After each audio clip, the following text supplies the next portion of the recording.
Aurais-je encore confiance pour amener ma maman, si elle tombait malade à l'hôpital? Est-ce que je serais sûre qu'on va vraiment la soigner? Ou est-ce qu'on ne va pas finalement utiliser un moment de faiblesse pour se dire: «Oui, bah, c'est bien, on va la laisser partir, on va la faire partir plutôt».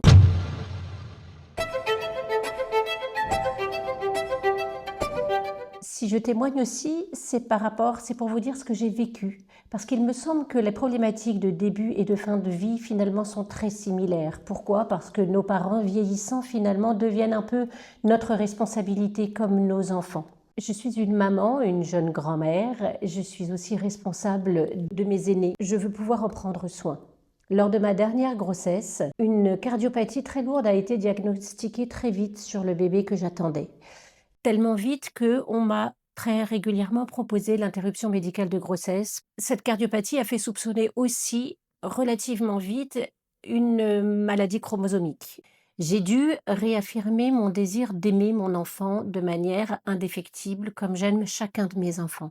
La veille de sa naissance, mon bébé était en détresse fœtale et donc les médecins m'ont dit qu'ils avaient compris que je ne voulais pas avorter, mais que si je le voulais, en fait, ils ne soigneraient pas mon enfant. Elle pourrait mourir naturellement dans mon ventre. C'était une proposition de non-soin sous soupçon de maladie chromosomique. J'ai vécu ça comme une très grande violence. D'abord parce qu'elle signifiait que la vie de mon enfant, si elle avait un chromosome en plus, n'avait pas la même valeur que la vie des autres enfants. On pouvait ne pas la soigner, légalement, on pouvait ne pas s'en occuper. Et ça, c'est quand même gravissime. Ça veut dire que déjà est instauré en France le fait que certaines vies ont plus de valeur que d'autres, que certaines vies n'en valent pas la peine. La deuxième violence que ça a fait, c'est que j'ai totalement perdu confiance dans les médecins et dans le personnel soignant. Comment croire qu'on allait s'occuper, qu'on allait soigner mon enfant alors qu'on me proposait quelques heures avant de ne rien faire et de la laisser mourir? C'est extrêmement violent parce que j'ai passé les semaines qui ont suivi la naissance de ma fille dans une angoisse profonde à ne pas quitter son box, à rester le plus près possible, à interroger chaque personne qui est rentrée dans son box pour savoir si on allait vraiment la soigner. Et je pense que la cassure de ce pacte de confiance, c'est exactement la même chose qui va se passer pour la fin de vie. Aurais-je encore confiance pour amener ma maman, si elle tombait malade à l'hôpital? Est-ce que je serais sûre qu'on va vraiment la soigner? Ou est-ce qu'on ne va pas finalement utiliser un moment de faiblesse pour se dire: «Oui, bah, c'est bien, on va la laisser partir, on va la faire partir». Ce que je demande à la médecine, c'est d'accompagner, d'aimer, de soulager la souffrance, de soigner, pas d'achever un malade. La deuxième chose, c'est la culpabilité qui va ressortir de tout ça, qui me paraît, extrêmement violente pour tout le monde.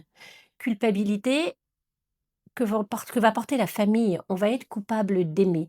J'ai pu ressentir cette culpabilité quand ma fille était en souffrance sur son lit d'hôpital. Avec sa cardiopathie, elle a souffert, nous avons beaucoup souffert avec elle. Quand un médecin vous laisse entendre: «Vous l'avez bien voulu», c'est terrible à porter. Ce que j'ai voulu, c'est la vie pour mon enfant, c'est pas qu'elle souffre. La souffrance, en fait, personne n'en était responsable. Sa cardiopathie, personne n'en était responsable. En revanche, je suis extrêmement reconnaissante à tous les médecins héroïques qui se sont penchés sur cette petite enfant, qui l'ont soignée, qui l'ont soulagée de sa souffrance. En fait, on ne peut pas être maître de la souffrance intégralement. En revanche, on est maître de ce qu'on fait pour la soulager, on est maître de tout ce qu'on apporte en amour à la vie et pas un désir de mort. Je voulais faire ce message pour que vous soyez conscients qu'il va s'exercer une violence aussi sur les familles. Les familles qui voudront la vie pour ceux qu'ils aiment vont être considérées comme les responsables de la souffrance de personnes aimées. Il va se créer une sorte de cercle de culpabilité où si on n'abandonne pas la personne, on sera coupable. Et ça, c'est grave. Au service de la vie, nous sommes des catholiques laïques qui voulons partager des aventures providentielles vécues par des personnes bousculées par la vie.